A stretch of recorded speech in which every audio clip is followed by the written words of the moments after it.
Yeah, so a lot of focus right now on tax planning and estate planning, particularly as it relates to the estate tax.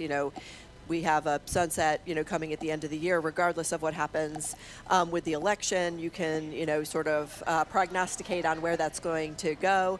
But a lot of people are thinking about philanthropy as a way to think decades forward, right? Like, I love the way Kwanza talks about dreaming in decades. When she and Jose are thinking about their foundation, they're not necessarily thinking about 10 years from now. They're thinking about 100 years from now.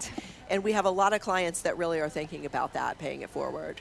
So Kwanza, what's a typical effort that you guys get involved with at your initiative? If it's a typical company or typical client or grant or something. Oh my goodness, all of the above. Where's the box where you check all of the above? Because it is, but I would like to say that it's in a really focused way, and it's not only at times, and I'm going to say this, and I don't want to be dismissive of it, anyone's place and space at all, is that money can be the easy part.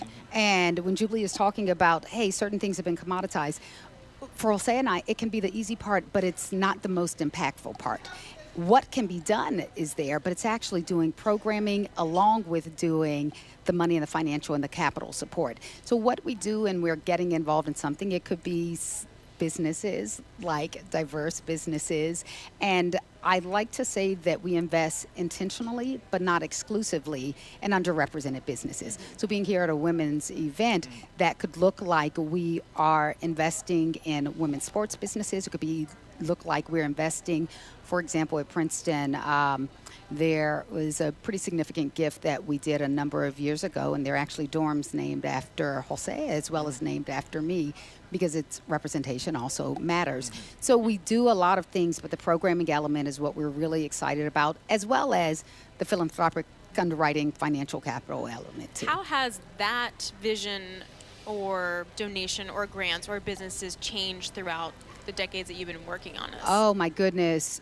I will say it's interesting because how we go about doing some of those things, and Wells has been a great partner in this, is there are many ways you can give. You can say, okay, I'm going to send a wire. Okay, I'm going to write a check, or, oh, I'm going to do stocks and do things in that way. So it really is, how do we go in and try to be strategic? Because again, as I say, dreaming in decades, we're not thinking about just our generation. We're thinking about centuries from now. How are we going in and changing things so that 100 years from now, when we know our organization is still going to be around, 200 years from now when it's still going to be around, how do you set things up?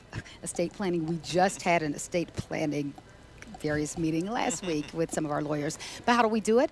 We do it by carefully partnering with people and thinking beyond the here and the now. So I think it's important for us to just, again, highlight who we're partnering with and focused on those sorts of things.